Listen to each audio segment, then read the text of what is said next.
আনুষ্ঠানিকতার মধ্য দিয়ে শুরু হয়েছে ২৪তম ঢাকা আন্তর্জাতিক চলচ্চিত্র উৎসব।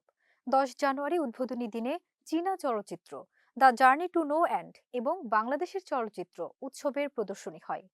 ১১ জানুয়ারি উৎসবের দ্বিতীয় দিন। এদিন দর্শকদের জন্য থাকছে দেশ বিদেশের বিভিন্ন আঙ্গিকের কিছু সিনেমা, যেগুলো নিম্নের ৫টি ভেন্যুতে প্রদর্শিত হবে। জাতীয় জাদুঘর প্রধান মিলনায়তনে যেসব সিনেমা তালিকায় আছে তা হলো not alone Belgium, my father son চীন।